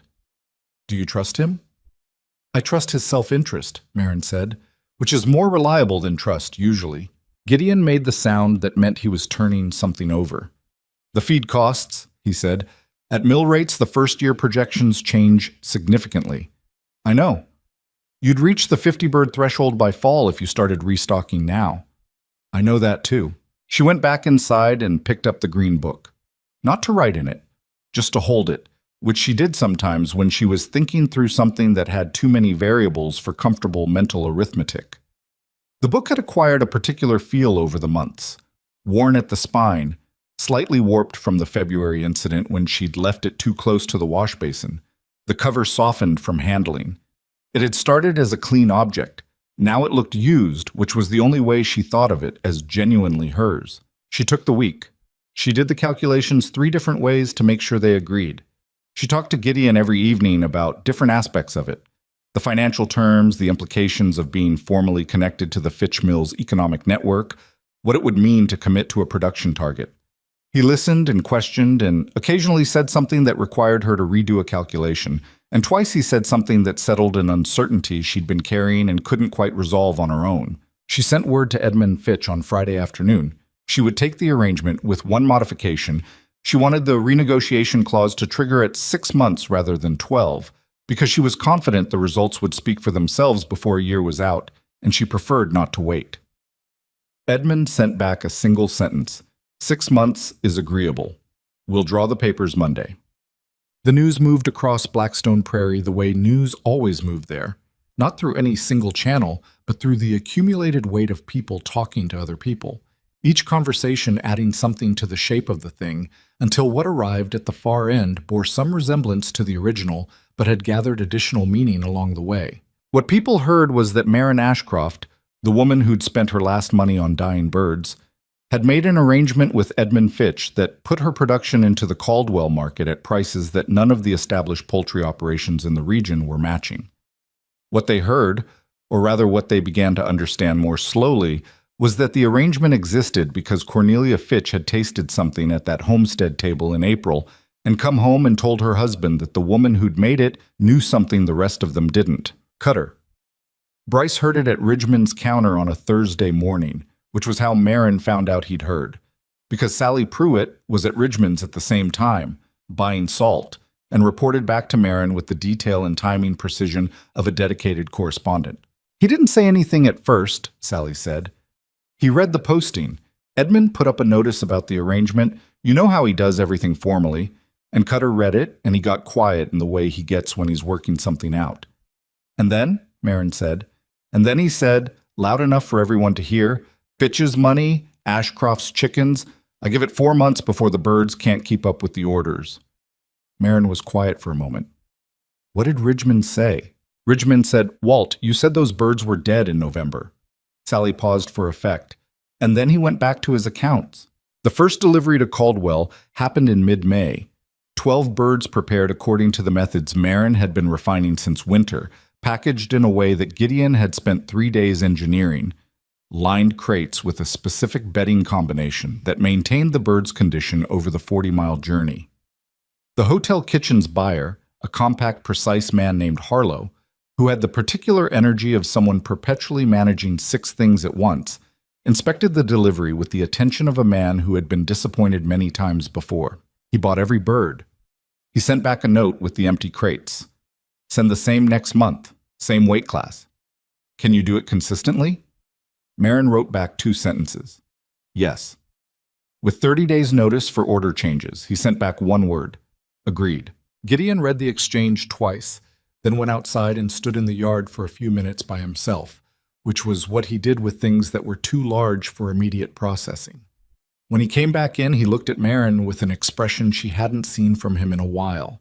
Not relief exactly, but something in the neighborhood of it, something that had been held tightly for a long time, loosening slightly. We're going to need more birds, he said. 20, Marin said. I've been looking at a partial flock sale from the Hensley claim. Nora's production is outpacing her capacity to manage, and she's been thinking about restructuring. You talked to Nora about this? Last week. She'd sell us 12 birds at a fair price, all raised on the modified methods, which means less recovery time, and she gets to stay focused on the scale she can manage well. Gideon leaned back in his chair. Outside, the May prairie was doing what it did best. The grass was full green now, moving in long waves under the afternoon wind, and the quality of the light had that particular warmth that made the whole landscape look like it was being taken care of. You planned this, he said. Not an accusation, an observation. I planned for the possibility, she said. There's a difference. What's the difference? She thought about it. Planning something means you're sure. Planning for the possibility means you did the work in case you turned out to be right, but you didn't count on it. He was quiet. And were you, right? About which part? All of it, he said. From the auction, the 11 birds, 7 cents. Marin looked at the table, at the green book and the stacked composition books, and the papers from Edmund Fitch and the note from Harlow and Caldwell. All of it accumulated on the same surface where she'd spent the winter writing by lamplight while the storm pressed against the north wall. I was right that the birds could come back, she said carefully. I was right that watching them carefully enough would teach me something. I wasn't right about the scale of what I was going to learn. That was more than I expected. That's not nothing, Gideon said. No, she agreed. That's not nothing. The arrangement with Nora Hensley was straightforward. 12 birds, a fair price, paid in 2 installments. When Nora arrived with them in 2 crates loaded on her wagon, she stayed for coffee and the particular kind of conversation that 2 people have when a business transaction is also the continuation of something that started with one woman showing another woman a composition book full of records that most people would have dismissed as pointless. You're going to need someone to help with the records at this scale, Nora said. I know. I'm not offering, Nora said quickly, with the precision of a woman who knows how her sentences can be read. I have my own operation to manage, but you should know that there are 2 or 3 women in this settlement who would learn your system if you'd teach them. Women who need work and who are organized enough to do it properly. Marin had thought about this, but not as far as Nora had apparently taken it. Do you have names? Clara Pruitt, Sally's younger sister, 18, who'd been managing her widowed father's household accounts since she was 14. And possibly Ruth Alderman, though Ruth has 2 young ones, which complicates availability. Clara could work out here part-time, Marin said slowly. She could. Sally would probably negotiate for her. Nora finished her coffee. The point is, you built a system. Systems can be taught. You don't have to do every piece of it yourself. That's what the Green Book is for, Marin said. Then use it, Nora said simply. After Nora left, Marin spoke to Sally, who spoke to Clara, who arrived the following week in a clean dress and with her father's ledger book under her arm, apparently as a demonstration of qualification, which Marin found both unnecessary and charming. Clara was 18, quiet, in the way that meant she was paying attention rather than absent, and she had the ability to hold a column of numbers in her head while talking about something else that Marin recognized immediately as useful. She spent 2 weeks working alongside Marin before being given her own section of the records to maintain, the weight tracking and feed ratio documentation, which was the most time-intensive part of the daily work. She made 2 errors in the first week, caught one herself and missed the other, which Marin found acceptable. She caught both errors the second week. You learn fast, Marin told her. My father says I learned to read accounts before I learned to read sentences, Clara said. He means it as a complaint, but I don't take it that way. Marin did not take it that way either. No. It was Cutter Bryce's son, the older one, Dale, who had more sense than his father, but not enough to fully counteract the environment he'd grown up in, who came to the homestead one morning in early June with a manner that was trying to be casual and not quite managing it. Marin was at the outdoor work table going through the week's records when he rode up and dismounted at the fence line with a studied nonchalance that told her immediately this visit had been planned more carefully than it was meant to appear. Mrs. Ashcroft, he said. Morning. Dale? She said. He looked at the expanded shelter. Gideon had added a second structure in May, connected to the original, nearly double the original footprint, and at the flock visible through the wire, which was now 27 birds and growing. Quite an operation, he said. Thank you, she said, in the tone of someone who has accepted a compliment and is waiting for the actual subject. Dale shifted his weight. He was 24, broad-shouldered, with his father's jawline but his mother's eyes, which were less combative. He cleared his throat. My father was... He said at dinner last week that... Well, he stopped. Tried again. He said the birds we have aren't doing what they should be doing. Production's been low. He thought maybe I might help him, Marin said. Dale looked at the ground. He didn't say it exactly like that. How did he say it exactly? He said, someone ought to find out what the Ashcroft woman is doing with her birds. Marin set her pen down on the record book. She looked at Dale Bryce, who had the uncomfortable posture of a young man delivering a message he personally found embarrassing, which earned him some consideration. Dale, she said, do you remember last November at Ridgman's auction? I wasn't there, he said. Your father was. He laughed when I bid on the birds. He told 3 people I was spending our last money on a funeral. She wasn't angry. She said it the way you state a record, flatly, accurately, for the purpose of being clear. I remember it because I was there and I remember most things. Dale had nothing to say to that. The information I used to build this operation is written down, Marin said.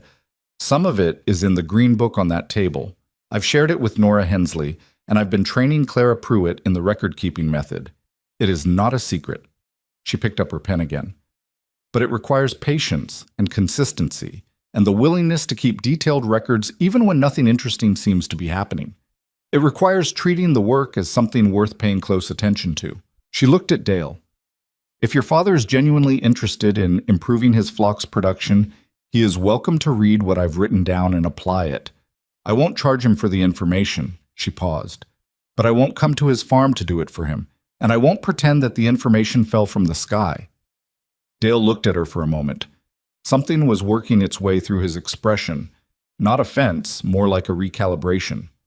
"He's not going to like hearing that," Dale said. "I expect not," Marin said. He remounted and rode back toward the Bryce claim with the air of a man carrying cargo he hadn't fully accounted for when he'd agreed to the trip. Marin watched him go, then turned back to her records. Clara, who had come out of the shelter partway through the exchange, came to stand beside the work table with an expression that was visibly working to stay neutral. "Was that Cutter Bryce's son?" she said. "Yes." "What did he want?" "The same thing everyone wants once something's working," Marin said. "The results, without the winter that produced them." She wrote down the date and the morning's observations. The late spring light was flat and direct, the kind that showed everything clearly. The shadows at exact angles, the grass full and certain about itself after the long uncertainty of winter, the flock moving through the expanded shelter with the purposeful ease of animals that had enough. Gideon was visible at the far fence line, repairing a section that the spring growth had pushed loose. He worked with the deliberate efficiency she'd watched for 6 years and still found, in certain lights on certain mornings, genuinely something to look at. He glanced up and saw her at the table, and she lifted a hand slightly, and he did the same and turned back to the fence. 27 birds. A ledger with 6 months of documented methods and confirmed results. A delivery arrangement that Harlow and Caldwell had expanded twice. Clara Pruitt building fluency in the record system that Marin had written out of necessity and discipline and a fundamental unwillingness to lose what she'd learned by not writing it down. And outside the gate, Blackstone Prairie doing what it did, pressing forward into summer with a momentum that didn't ask anyone's permission, growing over the evidence of the winter as completely and indifferently as if the winter had never happened at all, which was one of the things about the prairie that Marin had stopped resenting and started, cautiously, to admire. The 6-month renegotiation with Edmund Fitch came around in late October, which put it almost exactly 1 year from the morning Marin had stood at Ridgman's auction dock with 12 cents in her coat pocket and made a decision that she still, if she was honest with herself, could not fully explain in rational terms. She'd tried. She'd spent a year constructing the rational explanation, the reading of the Rhode Island Red's posture, the recognition of recoverable illness, the calculation that 7 cents was a small enough loss to absorb if she was wrong. She'd told versions of that story to Cornelia Fitch and Edmund and Nora and Clara and a dozen other people who'd asked over the course of the spring and summer as the operation had grown and the questions had multiplied. The rational explanation was true as far as it went. What it didn't capture was the thing she hadn't said to anyone except, once, obliquely, to Gideon. That standing at that auction dock in November, looking at 11 dying birds that a crowd of experienced people had written off without a second thought, she had felt something that she didn't have a clean word for. Not pity, not confidence. Something more like recognition. The particular feeling of seeing yourself in something that everyone else had decided wasn't worth looking at. She'd been writing in the Green Book the morning she finally admitted this to herself. In late September, when the first real cold was coming back into the nights, and the flock had grown to 31 birds, and Clara had taken over the daily weight record so completely that Marin only reviewed them rather than generating them. She'd been going back through the early entries, the November ones, the ones from the first week when she hadn't known yet whether any of the birds would survive, and she'd stopped at the entry for day 3, the morning the Rhode Island Red had turned her head at the sound of the child laughing. Alert. Tracking. Sitting, but upright. 3 words. She'd written them fast, in the cold shelter with her fingers going stiff, and moved on to the next bird. But sitting at the kitchen table in September, warmth rereading them, she understood that those 3 words had been the actual bid, not the 7 cents, not the raised hand at the auction. The moment she'd written sitting but upright was the moment she'd committed, because those words meant she'd already decided the bird was worth describing. She closed the Green Book and went to find Gideon. He was in the East Barn working on the harness set that had needed replacing since spring, the replacement having been deferred repeatedly in favor of other priorities and now finally reached. He looked up when she came in. "Come walk with me," she said. He set down the harness. They walked out past the shelter. 31 birds inside, the expanded structure that was barely recognizable as the rough lean-to he'd built against the south wall of the barn in those panicked 2 days before the first storm, and out past the fence line to the open ground beyond it, where the prairie rolled south in the long, even waves that she'd been looking at for 6 years and that still, on certain afternoons, managed to register as new. She told him about the recognition feeling, about what she thought had actually happened at the auction. He listened without interrupting, which he was good at. When she finished, he was quiet for a moment, looking south across the grass. The October light was low and golden, the kind that made the prairie look like it was being seen through something warm, and his face in that light had the quality of a man who has been carrying something carefully for a long time and is considering, for the first time, setting it down. "I know," he said. She looked at him. "I knew at the auction," he said. "I wasn't there, but when you came home, the way you came home, you weren't uncertain. You were already working through the problem." He paused. "I didn't fully understand what you'd seen, but I could see that you'd seen something. You built the shelter," she said. "Before I'd proven anything." "Yes." "Why?" He thought about it with the deliberateness he brought to questions that deserved it. "Because you'd been right before," he said. "About the claim, when everyone said it wasn't worth working. About the water source, when I thought you were wrong about where it was running. About—" He stopped, smiled slightly, which he did rarely enough that it always registered. "About most things, if I'm accounting honestly." "You're not wrong often either," she said. "Often enough," he said. "The difference is you write yours down." She laughed. It came out of her suddenly, genuinely, the way laughter does when something hits the precise intersection of funny and true. He looked pleased with himself in the quiet way he had, which she'd always found more satisfying than louder versions of the same thing. They stood there in the October light for a while, without needing to say anything else. The renegotiation meeting with Edmund Fitch happened at the mill, which was where she'd expected it to happen the first time. She brought the 6 months of delivery records, the financial accounting, and a proposal she'd written out in the Green Book and transferred to clean paper the night before. Edmund read through everything with his characteristic thoroughness. He asked 4 questions, all of them specific, all of them indicating he'd understood the documents rather than just reviewed them. Then he looked at her proposal. "You want to expand the arrangement," he said. "I want to expand it in a specific direction," she said. "Not just more birds for Caldwell. I want to formalize the training component." He looked at the relevant section of her proposal. She'd written it carefully because it was the part she cared most about and the part most likely to be misunderstood. What she was proposing was this, that a portion of the mill's grain supplied to struggling homesteads, the ones behind on their notes, the ones that Edmund's own records would show were at the edge of viability, be made available under terms that included access to her written methods. Not charity, not pity.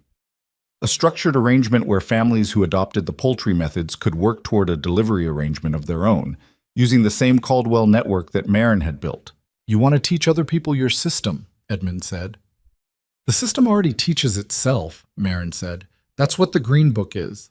I want to make it accessible to people who need it, and I want to attach it to real economic infrastructure rather than just goodwill." Edmund looked at the proposal again. "This reduces my leverage on the promissory notes," he said.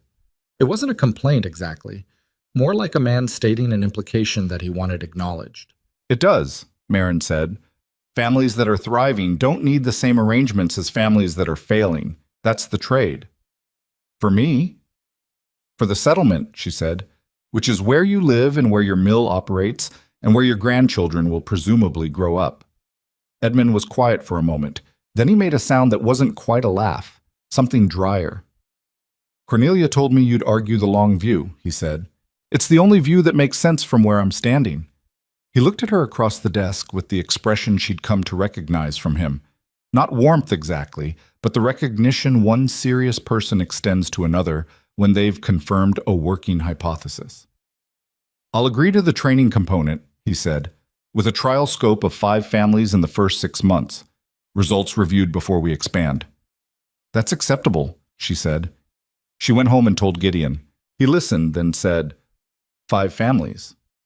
"To start." He was quiet. He was at the kitchen table with the account book. He'd taken over the financial records in July, which had been his idea and which had freed up more of Marin's time for the operational side. He closed it. Marin, that's a different thing than a poultry operation," he said. That's something larger. I know. Are you sure you want it? She thought about that honestly. There was something appealing about the idea of stopping, of saying that 31 birds and a Caldwell delivery contract and one competent assistant was enough, that she'd proven what she'd set out to prove, that the thing was done.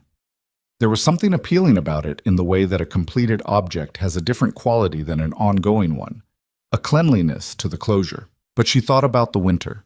She thought about what it had felt like when the money was gone and the birds were sick and the settlement had made its opinion of her decision clear.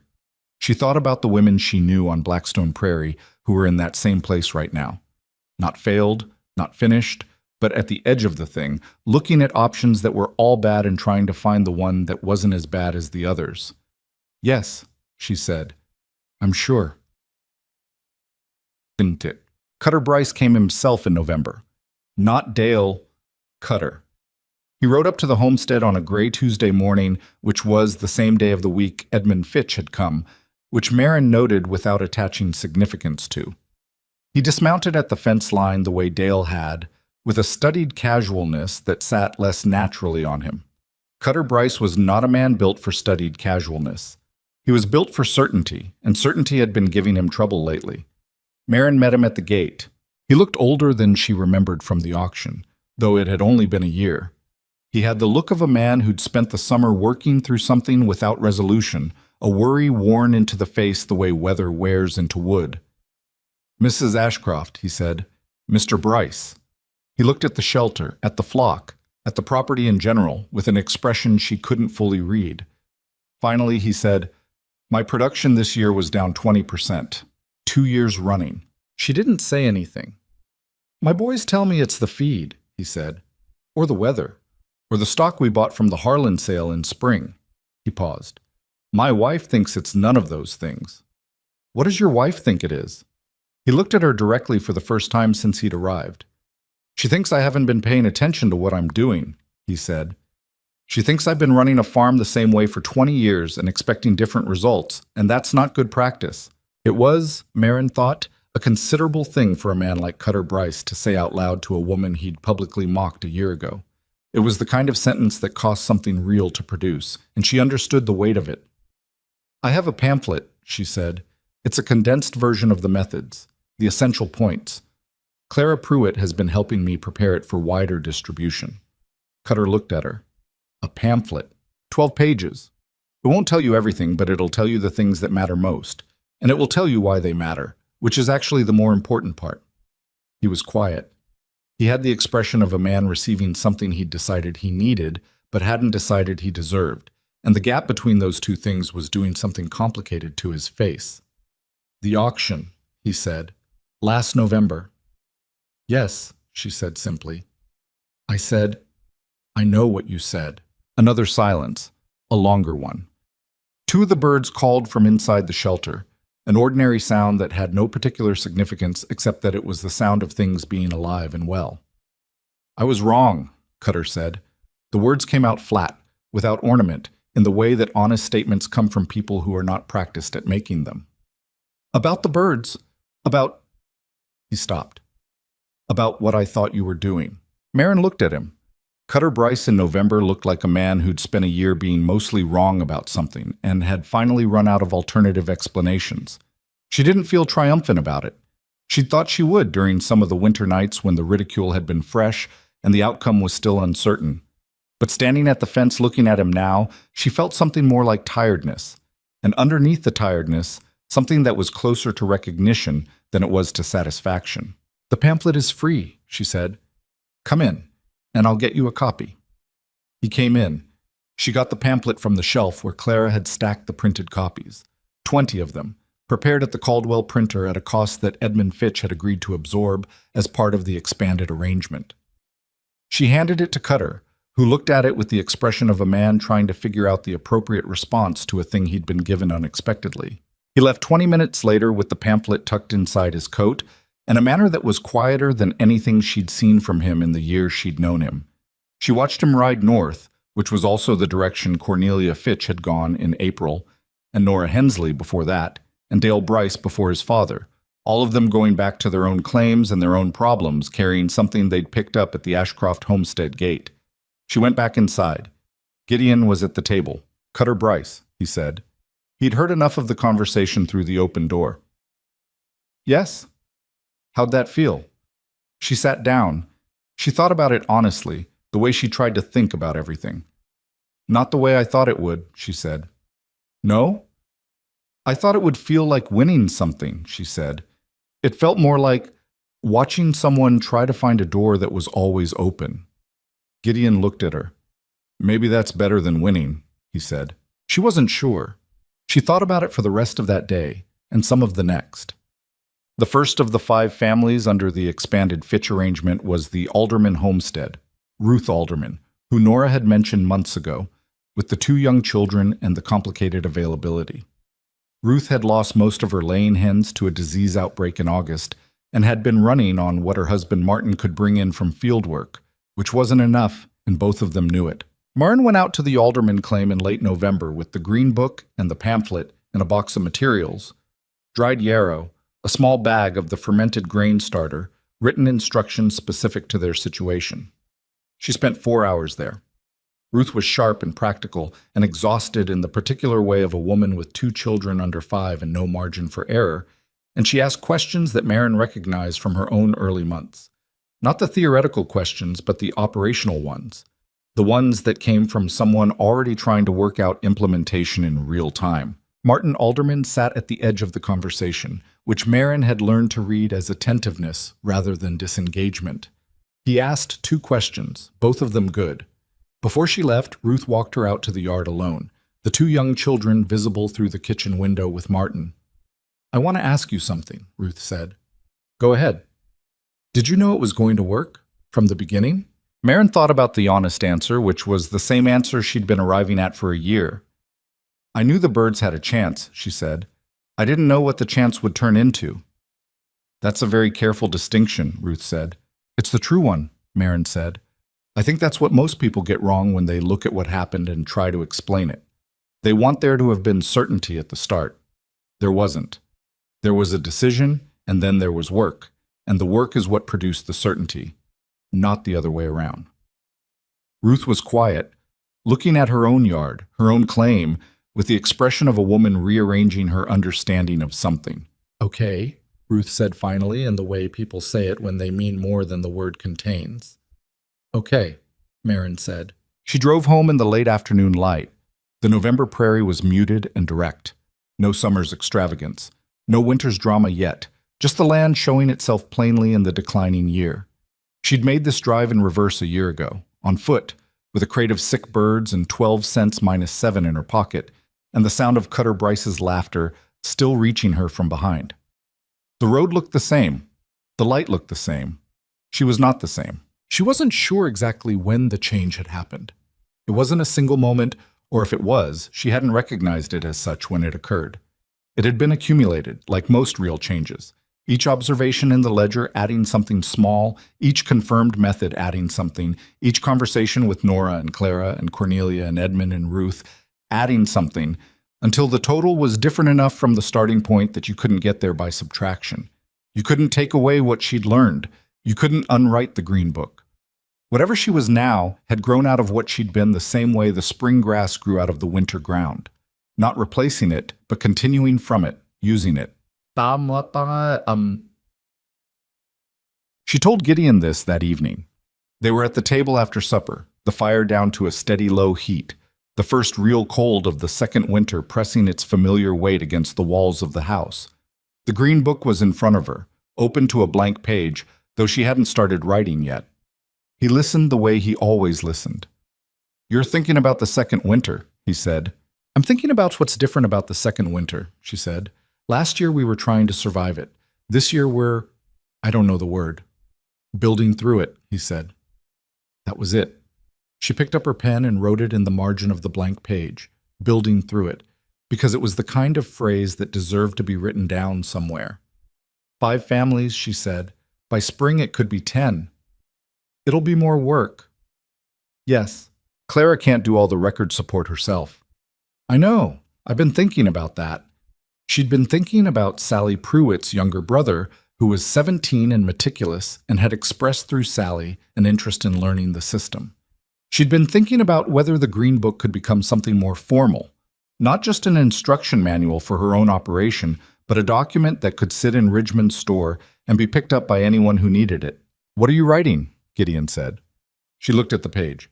She'd been writing without fully tracking what she was writing, which sometimes happened when the thinking and the writing found the same channel. She read it back. "The work is not finished when the animals are healthy. The work is finished when the method outlasts the person who discovered it." She looked at it for a moment. "Something I should have written down earlier," she said. He leaned over and read it. He was quiet for a moment. Then he said, "That's true," with the directness he brought to things he meant. Outside, the second winter was settling in with the same indifference the first had brought. The prairie did not moderate itself for human narrative, did not mark the significance of second attempts or hard-won knowledge, or the difference between a woman who had survived something and a woman who had built something from the surviving. The wind came from the north, the same way it always had, pressing against the walls with the same flat insistence, testing the insulation, looking for the gaps. This year there were fewer gaps. The shelter was solid and expanded and proven across a full season. The records were 4 composition books deep and growing. The Green Book had a second edition in progress, this one cleaner and more precise than the first, refined by a year of implementation and the questions of people learning from it. The flock was 31 birds and would be larger by spring. And in 5 homesteads across Blackstone Prairie, 5 families were reading the pamphlet or working through the feeding schedule, or building their own rough shelters against the north wall of their own barns, and writing down the first entries in their own record books. Because a woman had stood at an auction dock a year ago with 12 cents and the particular stubbornness of someone who decides to look at what a thing could be rather than what it currently is. Marin did not know about the 5 homesteads in detail that night. She would learn about them over the winter, visit by visit, letter by letter, problem by problem. She knew about them only in the aggregate, that they existed, that they were trying, that the information she'd assembled through a winter of early mornings and lamplight and arguing with herself had found its way out of the Green Book and into the actual ground of people's actual lives. That was the thing she hadn't planned for. Not the Fitch arrangement, not the Caldwell market, not Clara's record-keeping fluency, or Nora's operation, or the pamphlet at the printer. She'd planned for the possibility of those things, carefully and realistically. What she hadn't planned for was this: that a system built out of necessity and observation and the determination not to lose what she'd learned would eventually become something that people sought out, something that changed the shape of what was possible on Blackstone Prairie in ways she hadn't drawn and couldn't fully map. You could build something and not know what it would become. That was what she hadn't known at the beginning, and what she understood now with the specific clarity of lived experience rather than theory. You could do the work carefully and honestly, and without guarantee, and something could grow from it that was larger than the intention you'd started with. She closed the Green Book. Gideon reached across the table and set his hand over hers, his left hand, the one missing 2 fingers, the abbreviated grip that she'd felt against her hand for 6 years, and that had come to mean more to her than she'd have believed possible when she first felt it. He didn't say anything. He didn't need to. The fire settled in the grate, and the wind worked at the walls, and outside the birds were quiet in their shelter through the dark, alive and warm, and entirely unremarkable, which was, she had come to understand, the highest possible form of success in any endeavor that began with something broken. Not extraordinary by reputation, not surviving against the odds, just alive, fed, cared for, known. She had started with 11 birds that nobody wanted for 7 cents on a freezing morning in November, when the only thing she'd been certain of was that looking away would cost her something she couldn't afford to lose. She had written everything down. She had kept the records even when the records were discouraging. She had been wrong about some things and right about more of them. And the difference between those 2 categories was not talent or luck, but attention. The stubborn, methodical, unglamorous attention of a person who decided that the thing in front of her was worth understanding. The 5 cents still sat in her coat pocket. She hadn't spent them. She didn't plan to. Some things were worth keeping not for their value, but for what they marked. The precise moment before you found out whether you were right, when you had committed to the looking and the outcome was still entirely open, and all you had was your own willingness to go forward and find out. That was where everything real began. Not in the certainty, not in the outcome, in the willingness to look.